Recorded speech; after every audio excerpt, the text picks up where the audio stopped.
Olá! Na aula passada, nós aprendemos alguma coisa a respeito de fasores, que basicamente são vetores girantes, que giram em uma velocidade única, ômega, radianos por segundo.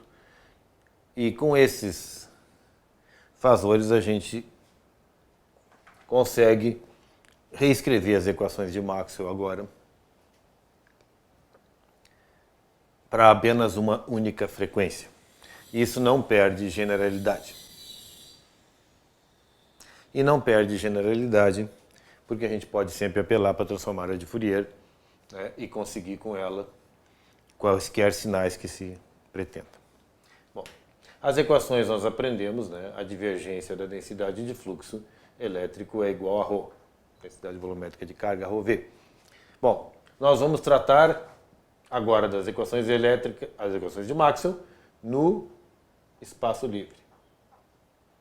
No espaço livre, livre de cargas. Então isso aqui é zero. Tá? Então isso já simplifica um pouco as nossas equações. A divergência da densidade de fluxo magnético continua igual a zero. Tá? O rotacional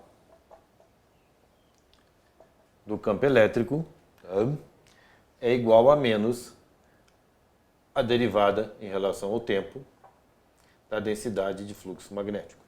A nossa lei de Faraday. Ora, a derivada em relação ao tempo num sistema periódico no tempo é, isso aqui é J ômega. Então essa equação fica apenas o rotacional do campo elétrico é a menos J ômega B. Já o rotacional do campo magnético, a intensidade de campo magnético, é igual à corrente de condução J mais a corrente de deslocamento, que é a derivada parcial em relação ao tempo da densidade de fluxo D. De novo, isso aqui vira J ômega e essa equação fica mais J ômega D. Densidade de fluxo elétrico. Ok. Então, nessa situação,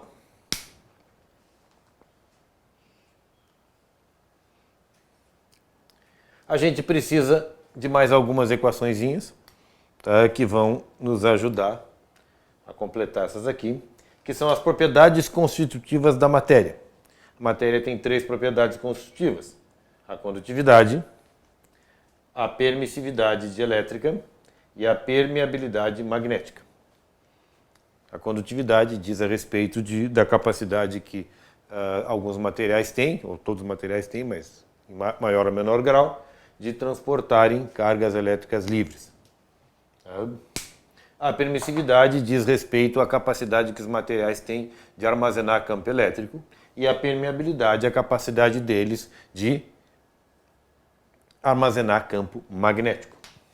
Dessa forma, a corrente de condução J é igual a sigma, a condutividade, vezes o campo elétrico E.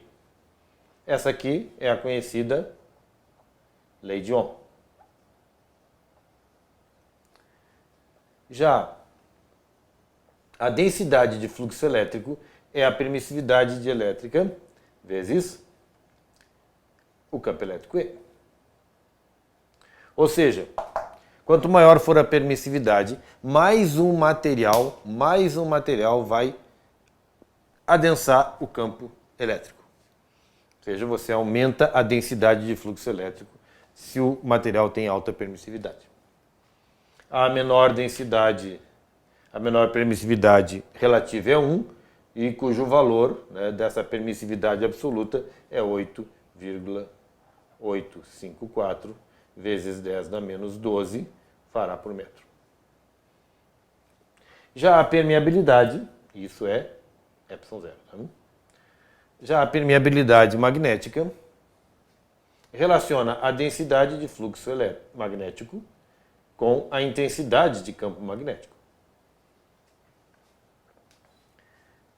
Ou seja, quanto mais permeável for um campo, ou melhor, quanto mais permeável for um material, mais denso é o campo magnético dentro dele. O valor de μ no vácuo é μ0, tá? E é exatamente 4π vezes 10 na menos 7 Henri por metro. Tá? Esses dois valores, é importante ressaltar, são medidos, podem ser medidos, se for necessário, tá? Em DC. Ou seja, são relações. A gente vai lá e consegue a permeabilidade fazendo uma medida a partir de correntes e consegue a permissividade, né, medindo a capacitância de um capacitor com dimensões conhecidas. Então, isso aqui são coisas que a gente trabalha ou com corrente contínua ou com campo eletrostático e consegue esses dois valores. Porque são, na verdade, propriedades da matéria. Bom, vamos considerar agora que a gente tem um espaço cartesiano da seguinte maneira. Esse nosso espaço é um sistema de estrógeno, regra da mão direita, assim, x, y e z. É de estrógeno porque x vetorial de x, aqui nós temos a x, a y, a z. A x vetorial a y, a x vetorial a y é a z. A y vetorial a z, a y vetorial a z, para a mão direita, é a x. E a z vetorial a x é a z vetorial a x é a y. Tá? Então, é um sistema que é constituído pela aplicação da regra da mão direita. Tá? Um sistema de estrógeno. Destro, giro.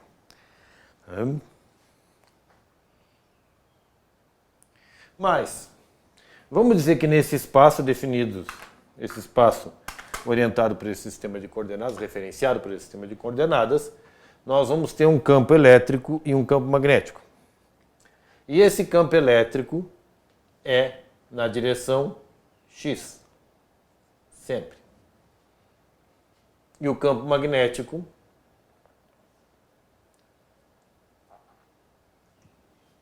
é na direção y.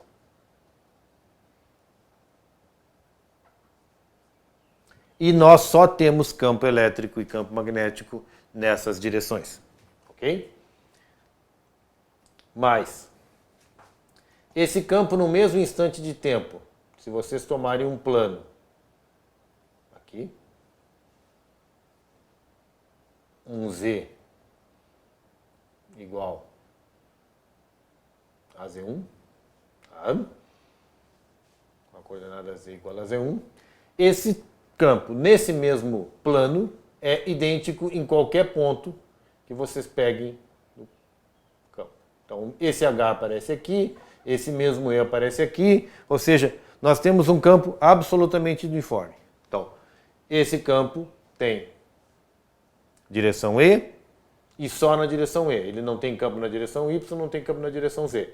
O H tem na direção Y, mas não tem na direção X e não tem na direção Z. E mais, ele não varia, esses dois não variam nesse plano paralelo ao plano XY.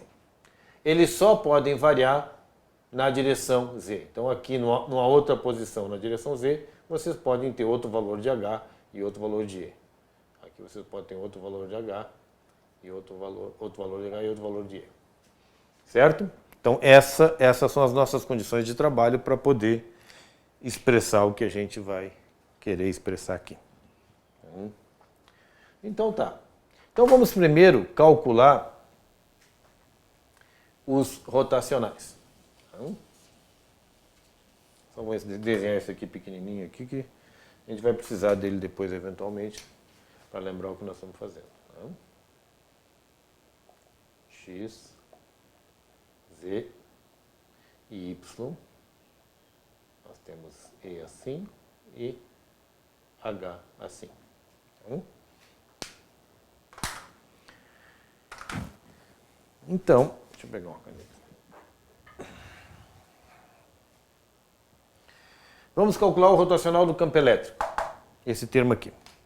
Como é que eu faço isso? A gente pode pegar um mnemônico, AX, AY, AZ, a derivada em relação a X, a derivada em relação a Y, a derivada em relação a Z, e o vetor, a componente EX, a componente EY e a componente EZ do nosso campo elétrico.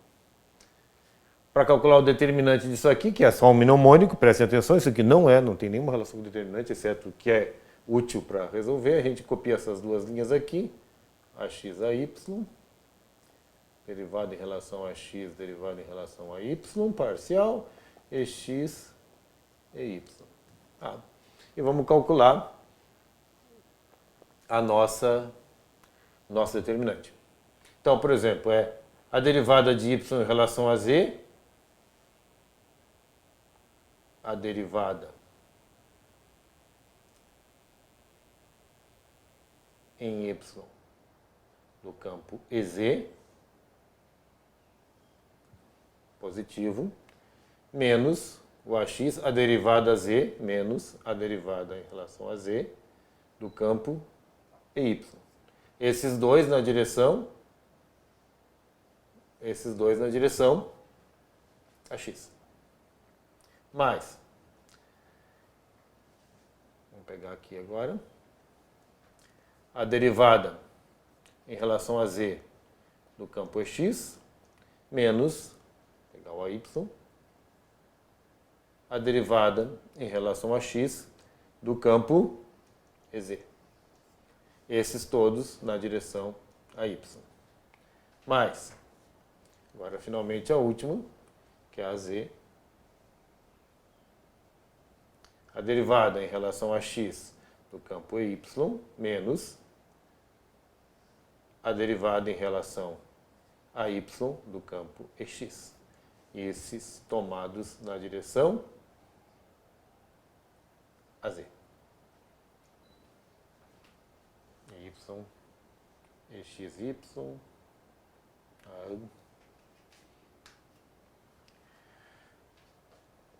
Bueno. Nós só temos, foi o que a gente disse no início, nós só temos campos na direção que variam somente na direção Z. Tá? Se a gente só tem variações na direção Z, quaisquer variações na direção Y ou variações na direção X são zero. Ou seja, as derivadas parciais posicionais, lembra, as derivadas são em relação à posição. Se eu digo para vocês que eu não tenho, se eu tenho aqui todos os campos no mesmo plano XY e eles são todos iguais no mesmo instante de tempo, essas derivadas em relação a Y e em relação a X são zero. Tá? Então aqui nós temos zero, aqui nós temos zero, e aqui a gente tem zero. Isso vai reduzir as nossas equações ao seguinte, vai reduzir elas apenas a menos a derivada de y em relação a z na direção a x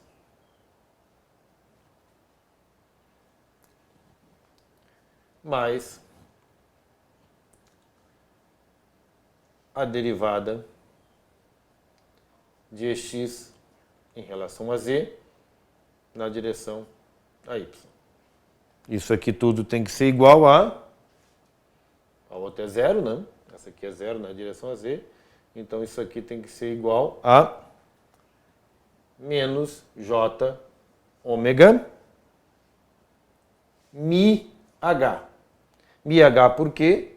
simplesmente porque nós pegamos aqui o B e substituímos o B pela sua definição aqui, usando a propriedade da matéria, ou seja, J ômega mi H.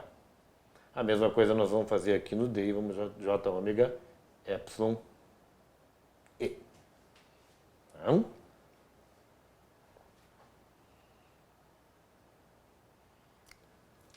Para o campo magnético é o mesmo procedimento, vocês calculam agora, só que em vez de usar a equação, a lei de Faraday, vocês vão usar a lei de Ampère, tá? Calculam o mesmo procedimento na lei de Ampère e vocês vão encontrar também, considerando que as variações só se dão na direção Z, vocês vão encontrar que menos derivada em relação a HY, derivada parcial em relação a Z de HY, mais isso na direção a X, mais a derivada parcial de HX, desculpa, X não, é sempre Z, X não varia, não. Z mais a derivada parcial de HX em relação a Z, HYHX na direção a Y. E isso vai ser igual agora a condutividade sigma mais J ômega epsilon vezes o campo elétrico E. Condutividade sigma, por quê? Porque aqui nós substituímos a densidade de corrente por sigma vezes o campo elétrico E. Correto? Pronto, agora nós temos as nossas equações de Maxwell, que eram para todas as componentes duas vezes isso aqui, reduzidas para o campo elétrico e para o campo magnético a só isso aqui. Por quê? Porque a gente impôs essa condição de só ter campo elétrico na direção X, campo magnético na direção Y e variação de campo só acontecendo na direção Z. O campo ser o mesmo em todo o plano XY.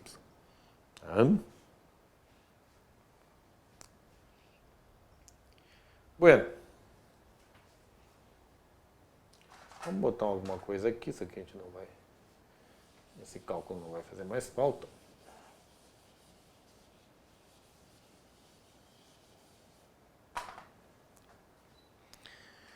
Notem que H aqui e E tem as suas componentes HX, HY, HZ. EX, EY, EZ. No nosso sistema, tá? Os vetores são iguais se as componentes dos vetores são iguais. Tá? Então nós vamos construir 6 equaçõezinhas aqui, tá? Para cada uma das componentes. Menos. Ó, a derivada parcial em relação a y de y é igual a menos j ômega mi h x, porque essa derivada parcial aqui era na direção a x, ok? A outra equação que a gente tem que construir é a derivada parcial, então isso aqui é uma equação, a outra a derivada parcial de EX em relação a Z vai ser igual a menos J ômega mi H Y.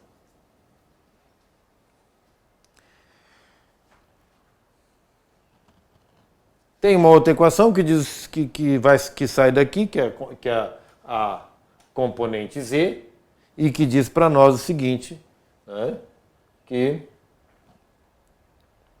menos J ômega mi HZ é igual a zero. Tá?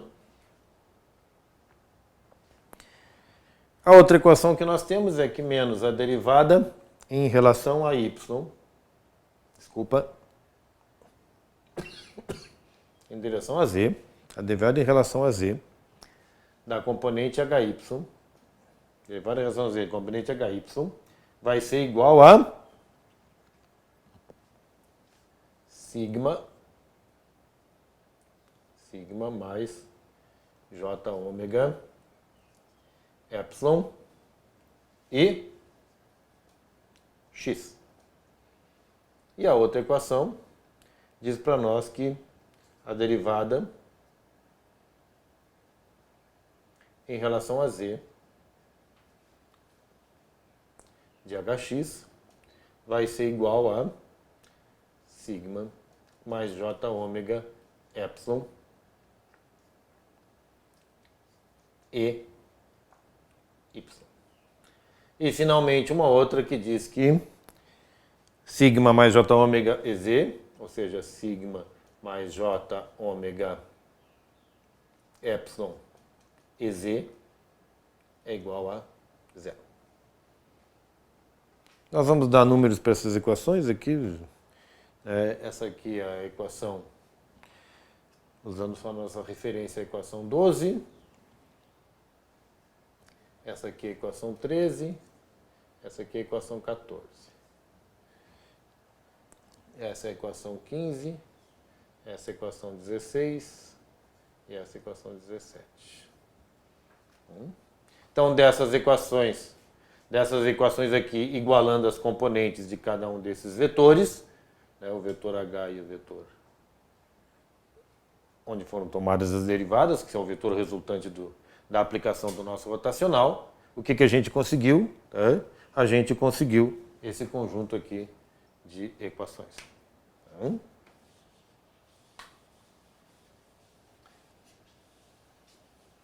Para essa condição de trabalho que nós temos.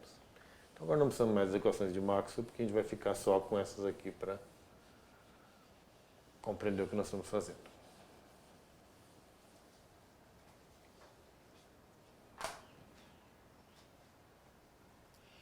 Vamos fazer o seguinte, vamos diferenciar a equação 13 em relação a z.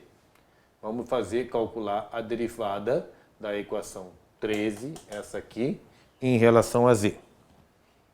Vamos pegar. Derivando 13 em relação a z. Ou seja, a derivada em relação a z de x, ou melhor, né, da derivada em relação a z, ou seja, duas vezes, né? Nós vamos derivar de novo da derivada de x em relação a z é igual a derivada em relação a z de menos j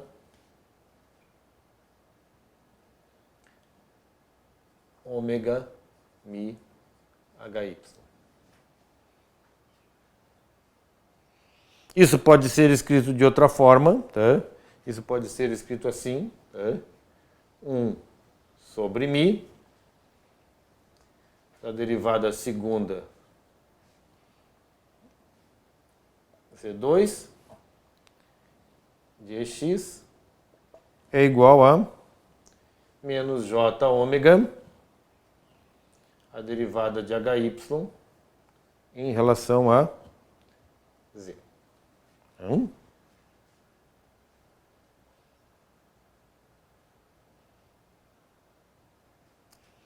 Agora vamos fazer o seguinte, vamos diferenciar 15 em relação a t. 15, essa nossa equação aqui, nós vamos diferenciar ela agora em relação a t. O que significa simplesmente multiplicar essa nossa equação por j ômega. Tá? Então eu vou multiplicar 15 por j ômega. E ela vai ficar assim. Tá? Vou botar isso aqui agora.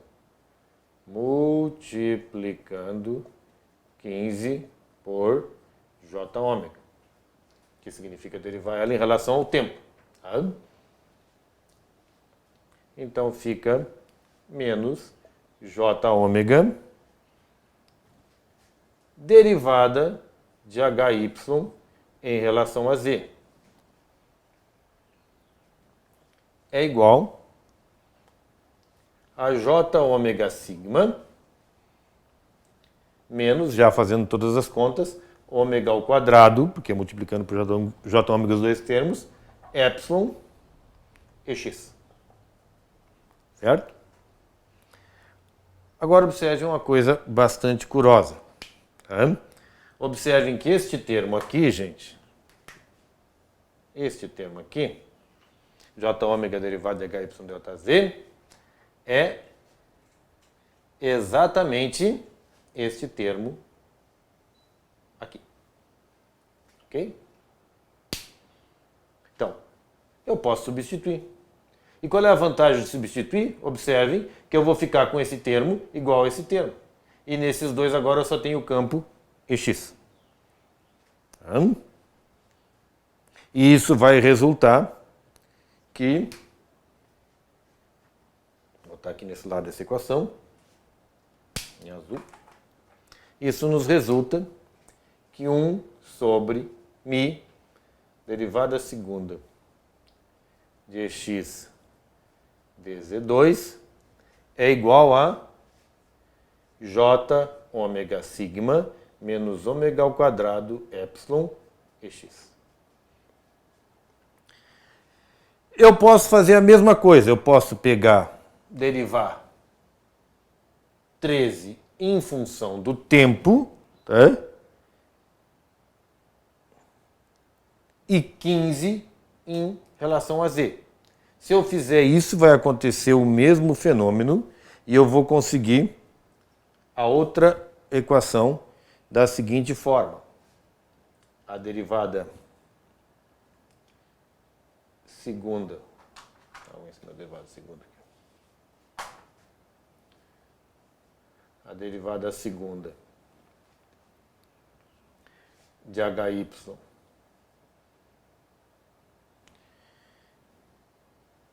dz2 menos j ômega sigma menos ômega ao quadrado mi epsilon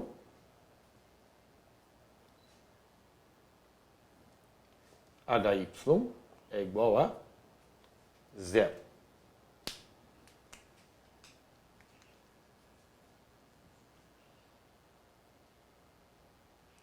Bem, o que nós vamos notar é o seguinte.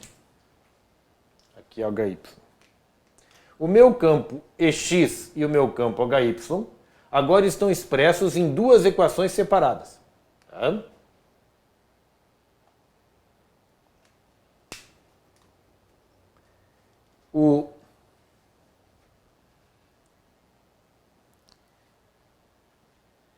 E essas duas equações, tá,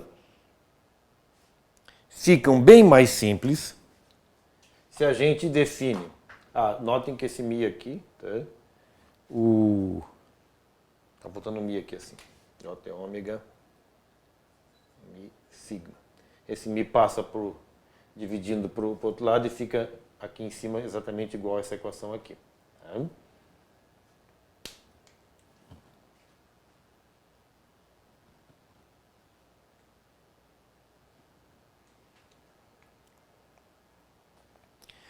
Olhem só.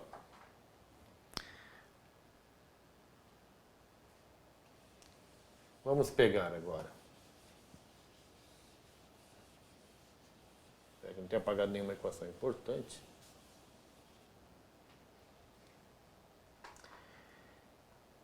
E vamos definir um novo termo para que essa equação fique interessante. E o novo termo que a gente define aqui, nós vamos definir um fator complexo, gama, minúsculo, por definição, é a raiz quadrada de j ômega sigma, mi sigma, menos ômega ao quadrado mi epsilon.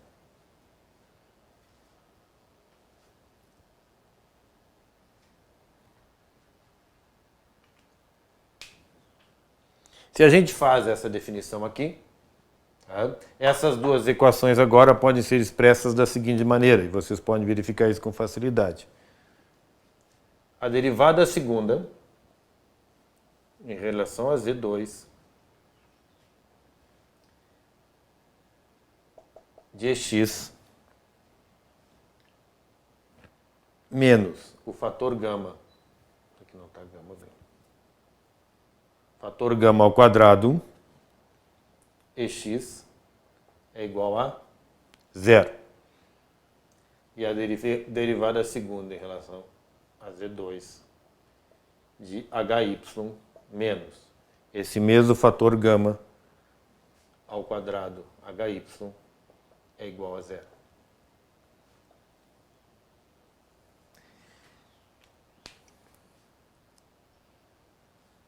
Essas duas equações, gente, essas duas equações que nós obtivemos na verdade, nós obtivemos das equações do rotacional, das duas equações do rotacional de Maxwell, né? Tanto da equação da lei de Ampère quanto a lei de Faraday.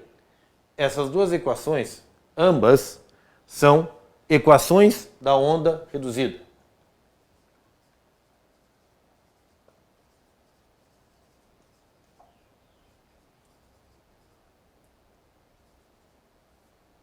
Ou equação de Helmholtz.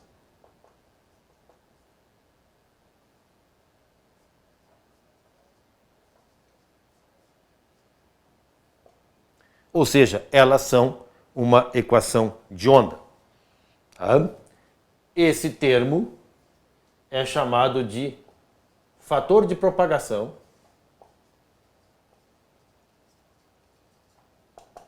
ou número de onda. E notem que o fator de propagação depende da velocidade angular do nosso fasor, tá? E das características do material no qual a onda está se propagando. Tá?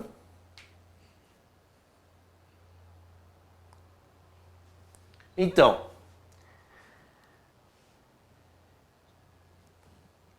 a solução, e a gente não precisa provar isso, pode até testar, a solução para esses dois campos é uma onda plana, porque as condições impostas foram essas, que nós tivéssemos só campo assim e campo assim gerado, ou seja, em algum momento no espaço apareceu esse campo para nós. É uma onda plana que se propaga na direção de Z. Ou seja, o campo vai fazendo isso aqui, diminuindo, diminuindo, e aí ele começa a aumentar aqui assim. E o campo magnético, por sua vez, faz um caminho parecido, ou seja, faz uma onda assim. E uma onda plana por quê? Porque nesse plano XY ela é idêntica em qualquer situação que a gente queira se referir. Tá?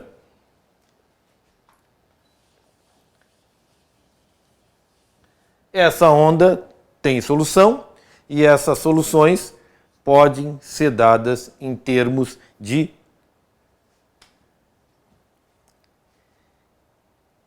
fasores com velocidade angular ômega, que em Z igual a zero tem dois valores, é zero mais, ou seja, o nosso campo E vai ser igual a E0 mais E na menos gama Z mais E0 menos E na gama, E na gama Z. E o nosso campo H vai ser H0 mais E na menos gama Z mais H0 menos E na mais gama Z. Como E0 mais e H0 mais, E0 menos e H0 menos são os fasores no instante t igual a zero no ponto de espaço Z igual a zero, por exemplo, tá? E0 mais é representado então por uma intensidade E0 mais módulo de E0 mais, E0 mais fazor aqui, vamos botar assim, módulo de E0 mais, vou deixar assim como fazor só, tá? Vou deixar assim, se ficar segundo isso aqui. Módulo de E0 mais, E na J ômega T. H0 mais é igual a módulo de H0 mais, E na J ômega T. E E0 menos é igual a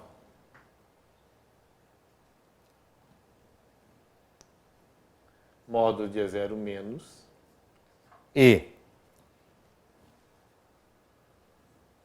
na J ômega T, e H0 menos é igual a módulo de H0 menos E na J ômega T.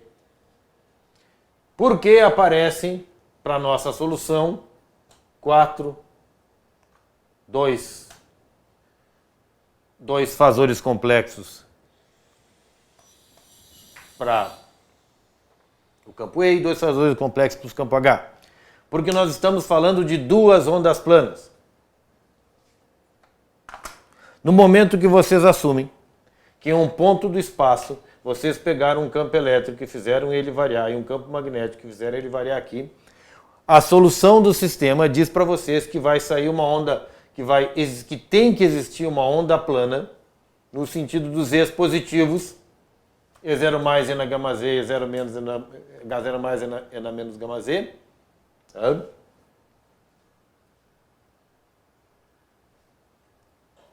E uma onda plana no sentido dos Z's negativos. Tá? Ó. Mais gama Z e mais gama Z. Ou seja, as duas E0 menos andam para trás. E as duas E0 mais andam para frente. Tá? Então vocês pegaram esse campo variável e ele obriga, a onda plana ocupa os dois lados do espaço e ela tem que se afastar desse centro. Tá? Vai haver duas ondas. Digamos que vocês forcem o campo nesse ponto do espaço. Então, por isso, as duas soluções. Uma onda progressiva e uma onda que retorna. Tá? Essas são as soluções das equações da onda que foram obtidas das equações de Maxwell, da lei de Faraday e da lei de Ampère. Na verdade, da lei de Ampère-Maxwell com o termo da corrente de deslocamento. Tá? Bom,